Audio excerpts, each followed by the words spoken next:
जय Hind defence lovers. आज की टॉप हेडलाइंस कुछ इस प्रकार है। भारत और अमेरिका आईएसआर इक्विपमेंट को संयुक्त रूप से करेंगे विकसित। भारत पहुंचा पहला C-295 एयरक्राफ्ट। भारत और कनाडा के डिप्लोमेटिक टेंशन के बीच अगले सप्ताह कैनेडियन आर्मी के वाइस चीफ आएंगे भारत। मैरीटाइम एक्सरसाइज में पार्टिसिपेट करने के लिए इंडियन नेवी की ये सबमरीन पहुंची पहली बार सिंगापुर। और आर्मेनिया और अजरबैजान के कॉन्फ्लिक्ट में भारत और पाकिस्तान के multi barrel rocket launcher systems एक दूसरे के हो सकते हैं आमने सामने।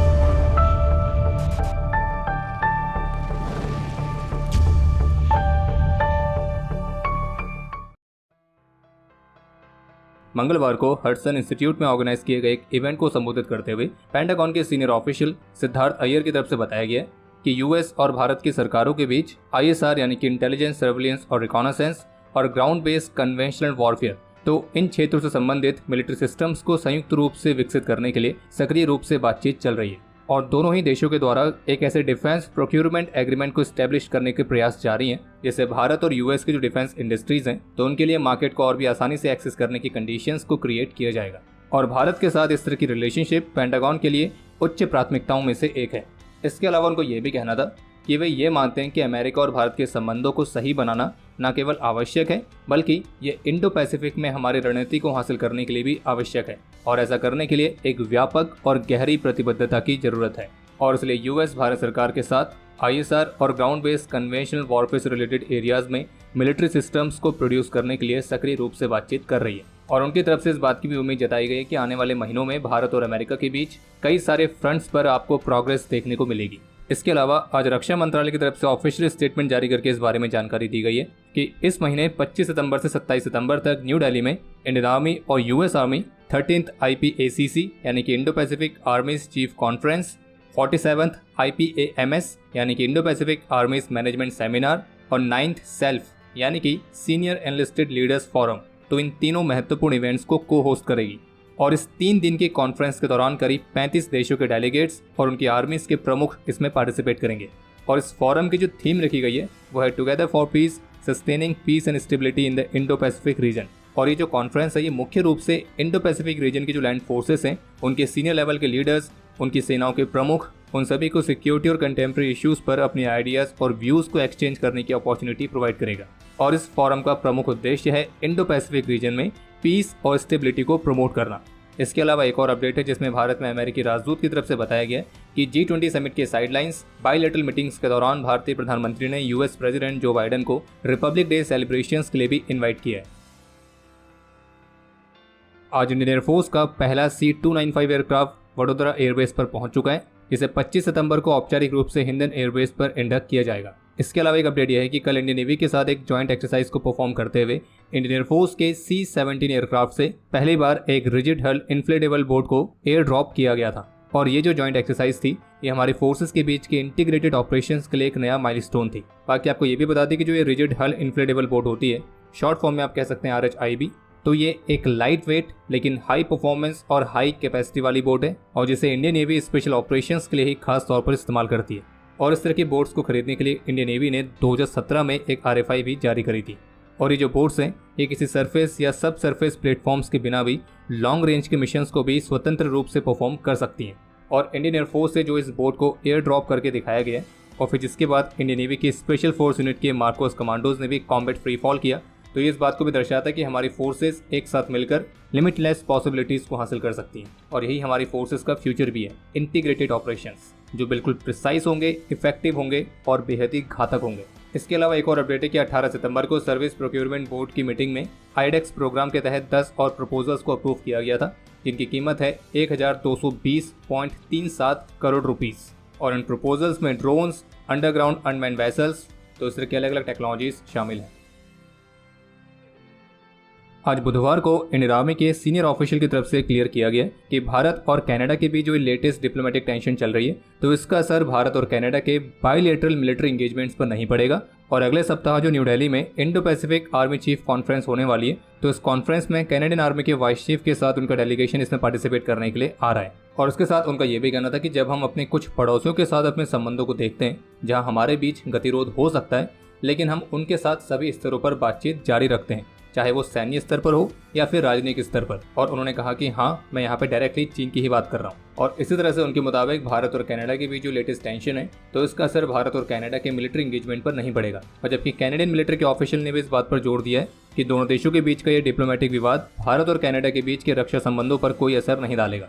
इसके अलावा हम आपको ये भी बताना चाहेंगे कि जब से भारत और कनाडा के बीच डिप्लोमेटिक लेवल पर यह विवाद शुरू हुआ है, तो उसके बाद से सोशल मीडिया पर इंडियन आर्मी के सोल्जर्स को लेकर फेक न्यूज़ फैलाई जा रही हैं। और जैसे कि पहले भी कई बार हम आपको बता चुके हैं कि किस तरह से जो हमारे एडवर्सरीज हैं और सोशल मीडिया पर फेक अकाउंट्स बना के भारत के खिलाफ, भारत की फोर्सेस के खिलाफ फेक न्यूज़ को वायरल करते हैं, उसे ट्रेंड में लाते हैं ताकि किसी भी तरह से भारत की स्थिरता को खराब किया जा सके। और एक बार फिर से पाकिस्तान की ISI द्वारा कई सारे फेक अकाउंट्स ट्विटर पर रन किए जा रहे हैं और इन फेक न्यूज़ को लेकर ADGPI इंडियन आर्मी के ऑफिशियल ट्विटर हैंडल से ट्वीट करके अलर्ट भी किया है। और इसलिए अगर आपको इस तरह की कोई भी पोस्ट दिखती है तो उस पर आंख बंद करके भरोसा ना करें और ऑफिशियल हैंडल से वेरीफाई जरूर करें। बाकी इसके अलावा कनाडा ने भारत को लेकर एक ट्रैवल एडवाइजरी जारी करी है, जिसका क्या मतलब बनता है ये हमें तो समझ में नहीं आया, लेकिन इसके जवाब में भारत ने भी कनाडा में भारतीय छात्र और भारतीय नागरिकों के लिए एडवाइजरी जारी कर दी है, जिसमें यह कहा गया कि कनाडा में बढ़ती हुई एंटी इंडिया एक्टिविटीज़ को ध्यान में रखते हुए आप सभी को सलाह दी जाती है कि आप कनाडा में ऐसे किसी भी रीजन में ट्रैवल ना करें जहाँ पे इस तरह के इंसिडेंट्स हो रहे हैं।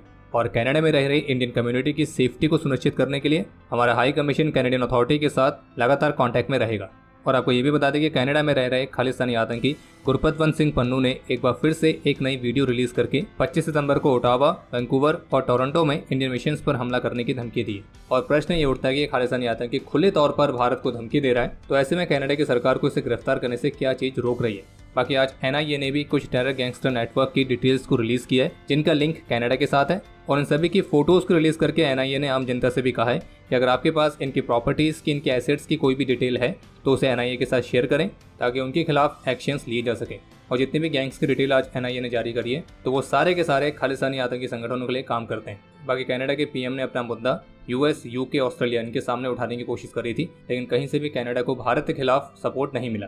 और जबकि कैनेडियन ओपोजिशन लीडर की तरफ से भी कहा गया है कि कनाडा के प्रधानमंत्री को सभी फैक्ट्स के साथ सामने आना चाहिए और जितने पॉसिबल हो सके उतने एविडेंस चाहिए ताकि जो कैनेडियंस हैं वो उस हिसाब से जज कर सकें। लेकिन फिलहाल अभी तक कनाडा के प्रधानमंत्री ने कोई भी फैक्ट्स नहीं दिए जिसके आधार पर वो ये कह सकें कि उनकी ज़मीन पर जो आतंकी मारा गया है उसके पीछे भारत की एजेंसीज का हाथ है।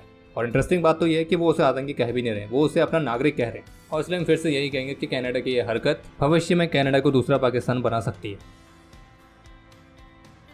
इससे पहले कि हम इस चौथे अपडेट के बारे में बात करें, हम आपको ये भी बताना चाहेंगे कि आज हमने अपने डिफेंस ज्ञान सीरीज में एक बहुत ही स्पेशल वीडियो पब्लिश करी है जो कि एक ऐसे टॉपिक पर है जिस पर हमारे देश में हमेशा डिबेट चलती रहती है, और वो टॉपिक है BJP वर्सेस कांग्रेस। लेकिन हमने एपिसोड में ये बात करी है कि इन दोनों में से किस पॉलिटिकल पार्टी ने भारत के डिफेंस सेक्टर में कितना योगदान दिया है। तो अगर आपने वो वीडियो अभी तक नहीं देखी है तो इस डिफेंस अपडेट के बाद उस वीडियो को जरूर देखिएगा। लेकिन एक सजेशन है कि उस वीडियो के कमेंट सेक्शन में जाने से पहले हाथ में पॉपकॉर्न जरूर ले लेना, और बाकी अपने विचार तो शेयर करना ही करना। और अब थोड़ा अपडेट की बात कर लेते हैं। तो भारत और सिंगापुर की बायलैटरल मैरीटाइम एक्सरसाइज सिम्बैक्स के 30वें एडिशन में पार्टिसिपेट करने के लिए इंडियन नेवी की INS Ranvijay, INS Kavaratti, INS Sindhu Kesari और P8I एयरक्राफ्ट आज सिंगापुर पहुंच चुके हैं। और आपको ये भी बता दें कि सिंधु घोष क्लास की diesel electric submarine INS Sindhu Kesari की यह सिंगापुर की पहली विजिट है।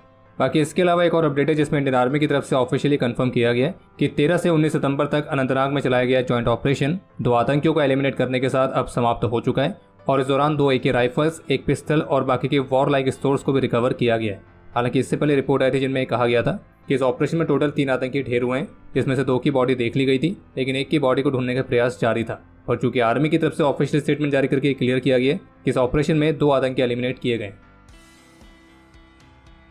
Indian air force chief air chief marshal VR Chaudhari की तरफ से बताया गया कि भारतीय वायुसेना अपने ऑफिसर्स को आर्मेनिया, स्पेन और आइवरी कोस्ट में एडिशनल डिफेंस अटैचेस के रूप में तैनात करेगी। और इसके अलावा Indian air force American Pacific air command में भी अपने एक लिएजन ऑफिसर को तैनात करेगी। बाकी आपको ये भी बता दें कि आर्मेनिया और अजरबैजान के बीच एक बार फिर से विवाद शुरू हो चुका है, और कुछ ऐसी रिपोर्ट्स है कि जो अजरबैजान है वो पाकिस्तान मेड KRL 122 गजब 122 mm के MRL यानी कि मल्टीपल रॉकेट लॉन्चर सिस्टम्स का इस्तेमाल कर रहा है। और ये तो आपको पता ही होगा कि आर्मेनिया ने भारत के साथ साइन करी थी Pinaka multi barrel rocket launcher systems की डील, और कुछ मीडिया रिपोर्ट्स ये भी क्लेम करती हैं कि पिनाका रॉकेट्स ऑलरेडी आर्मेनिया के पास पहुंच भी चुके हैं। हालांकि वो बात अलग है कि इस कॉन्फ्लिक्ट में जो आर्मेनिया है वो इन पिनाका रॉकेट्स को अजरबैजान के खिलाफ इस्तेमाल कर रहा है या नहीं, तो इसके बारे में फिलहाल कोई स्पष्ट रिपोर्ट नहीं है। बाकी अब समय है आज के इतिहास का।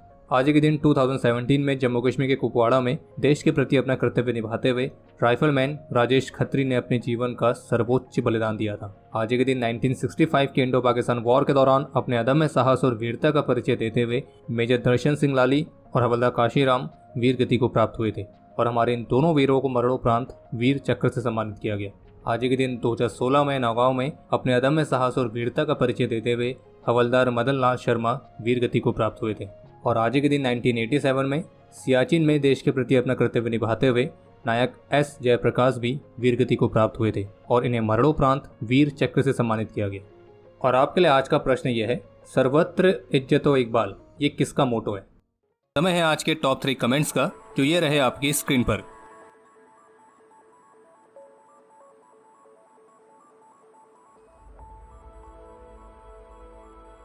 आज के इस एपिसोड के लिए इतना ही। उम्मीद है आपको एपिसोड पसंद आया होगा। अगर पसंद आए तो वीडियो को लाइक कीजिए, शेयर कीजिए और बाकी हमारे मर्चेंडाइज के नए डिजाइन्स को चेकआउट करना ना भूलें, जिसका लिंक आपको वीडियो के डिस्क्रिप्शन में मिल जाएगा। और बाकी अगर आपने चैनल को सब्सक्राइब नहीं किया है तो चैनल को भी सब्सक्राइब जरूर करें।